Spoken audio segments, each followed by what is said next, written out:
Hey everyone, and welcome back. In today's video, we're going through the complete life story of a boy who traded samba rhythm for football magic. We're exploring Neymar Jr.'s incredible journey. Our story begins, as so many stories of footballing greatness do, in Brazil, a nation woven together by a single, unifying thread, a land where the rhythm of life is dictated by the bounce of a ball. Here, football is more than a sport, it is a language understood by all, from the favelas of Rio to the sprawling metropolis of São Paulo. It is a way of life, a collective dream passed down through generations. It is the air they breathe, thick with the dust kicked up from 1,000 makeshift pitches. It is the water that quenches their thirst, a promise of renewal and escape. And for so many, it is hope. The belief that a ball can pave a road out of hardship and into glory. In a working-class city called Mogi das Cruzes, nestled in the state of São Paulo, this hope was about to find its human form. On the 5th of February, 1992, a boy was born. His parents named him Neymar da Silva Santos Jr., a name that would one day echo in stadiums across the globe. His family did not have much in the way of material wealth. Their home was humble, their resources scarce, but they possessed an abundance of love and a deep shared passion for football. His father, Neymar Sr., was a former professional footballer himself. He knew the game's demands, its fleeting highs and crushing lows. He saw in his son not just a child, but the vessel for a dream deferred. It is said that Neymar's first steps were not walked, but dribbled. The ball was not a toy, it was an extension of his own body, a constant companion. For a boy with a dream this powerful, any space is a stadium. The narrow hallway of their small home became his personal Wembley. The chairs and tables were his first opponents, silent defenders he learned to outwit with shimmies and feints. The spark was undeniable, but life was not easy. The family often struggled to make ends meet, living in a small room at his grandparents' house. Neymar Sr. worked multiple jobs, a mechanic, a bricklayer, a municipal employee, sacrificing his own time and energy to provide for his family and guide his son's burgeoning talent. He instilled a relentless discipline. He taught his son that raw talent, the kind that seemed to flow from a divine source, was not enough. It had to be forged in the fires of hard work and dedication. But on the streets he was truly free. Away from the structured drills, he could experiment, create and play with the pure joy that had first drawn him to the ball. He could fly. His world was defined by these chalked lines on concrete. His language was the movement of the ball, a poetry of motion that spoke of a future no one could yet imagine. Every legend has an origin story, a crucible where their unique genius was forged. For Neymar Jr., that crucible wasn't the immaculate grass of a grand stadium. Before the vast green cathedrals of football, there were the hard courts, the unforgiving concrete and polished wood floors of the Futsal arena.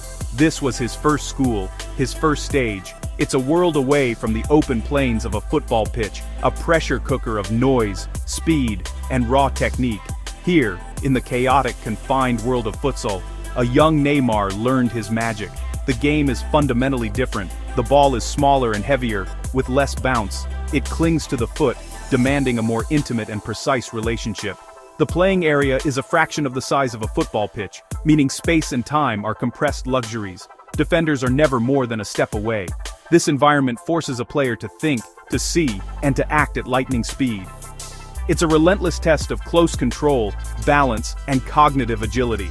You can't just kick and run, you must manipulate, shield, and innovate in a phone booth. Futsal doesn't just teach you skills, it rewires your brain. It rewards creativity, improvisation, and the audacity to try the unexpected. It was here that Neymar's instinctive flair was not just allowed, but celebrated.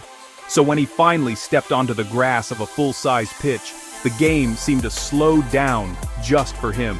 After the claustrophobia of the court, the green expanse of the football field felt endless. To Neymar, it was an ocean of time and space. He seemed to have all the time in the world, because his mind and feet were already operating on a different, faster clock. He joined the youth setup of Portuguesa Santista, and the effect was immediate. Coaches saw a kid who was not just talented, but years ahead of his peers in his understanding of the game. He moved differently, with a low center of gravity and a fluid, almost dance-like quality. He saw the game differently, spotting angles and opportunities that others missed. And he played to entertain, understanding that football was a spectacle. As whispers of a prodigy began to circulate, his father, Neymar Sr., became his son's most important protector. He kept him grounded, building a shield against the inevitable pressures of hype and expectation. The focus was simple: focus on learning, on improving, on enjoying the game. His father ensured that the joy of playing remained the central purpose, protecting the raw, unburdened creativity that made his son so special. Under this guidance, his ascent was rapid. Each step, from the futsal court to the youth leagues, confirmed the presence of an extraordinary gift. He was learning and embodying Brazil's most sacred footballing concept: Ginga. It's more than a movement, it's a philosophy, a sway, a rhythm, a joyful defiance rooted in the nation's cultural soul. It's the legacy of players like Garrincha and Pelé. A belief that the ball should be handled with improvisation and joy. In Neymar's feet, Ginga found its modern expression. He was an artist. His feet were paintbrushes, the field his canvas. But his art was never purely decorative. The flicks, the feints, the sudden bursts of acceleration, they were not just for show. They were brutally effective tools, designed to unbalance defenders, create space, and break the rigid lines of a defense. The street school of football had shaped his identity. No one could have known the full extent of it then, but a journey was beginning.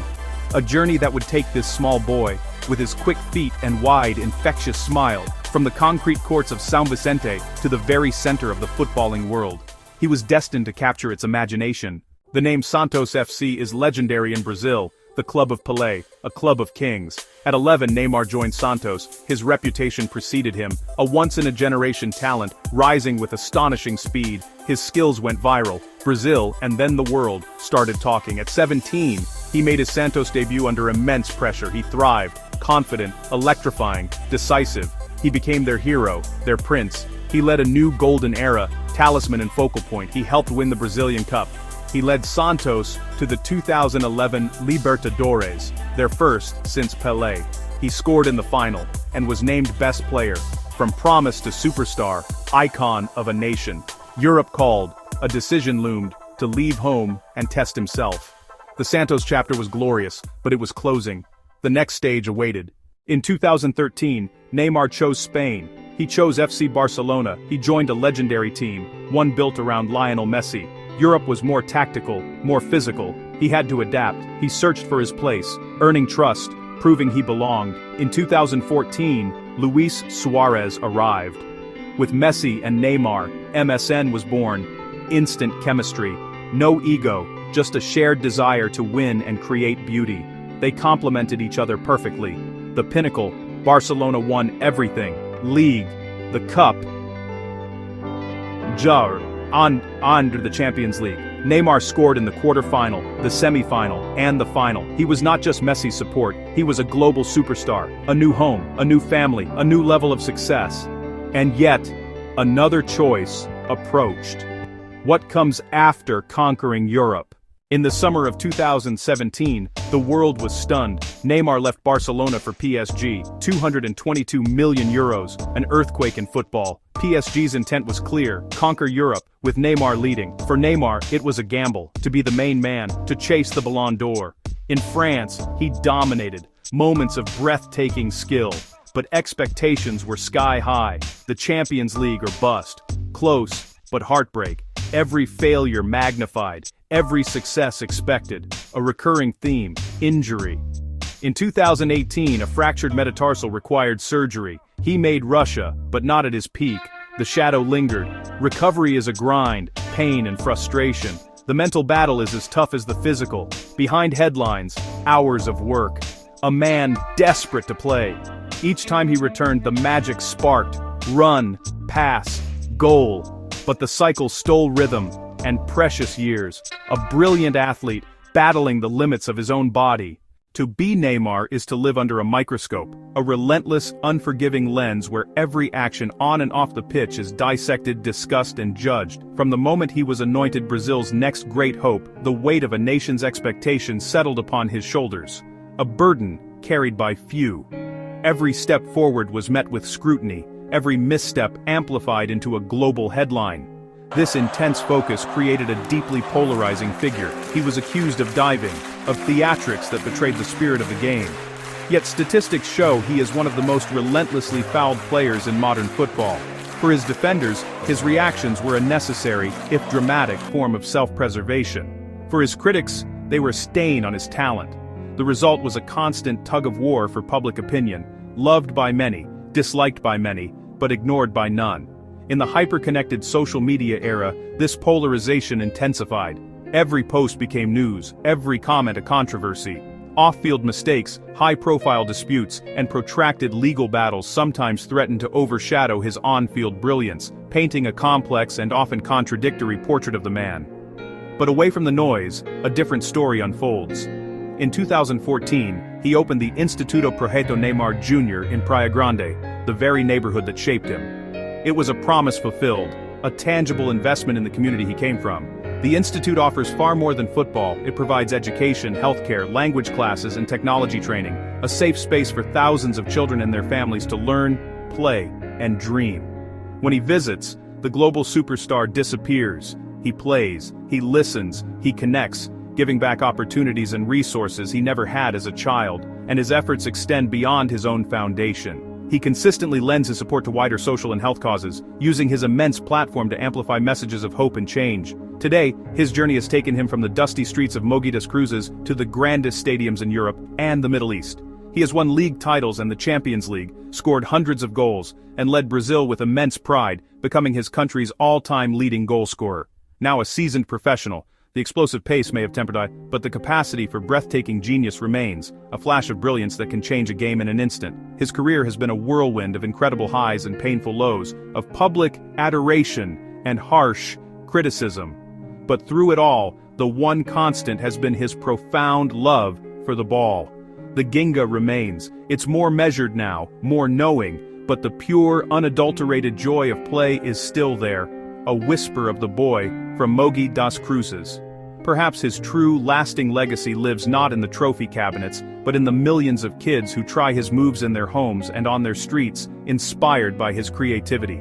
In the end, greatness is not only what you win, but what you inspire. It's not just about the goals scored, but the lives changed. His story is one of flaws and brilliance, of resilience and redemption, and of an enduring, unshakable hope. And that's the incredible journey of Neymar Jr., from a boy with samba in his feet to a global superstar. What was your favorite Neymar moment? His Barcelona days, the PSG transfer, or his magic with Brazil? Let me know in the comments below. Thanks for watching. Don't forget to subscribe, and I'll see you in the next video. Bye. Mogi out.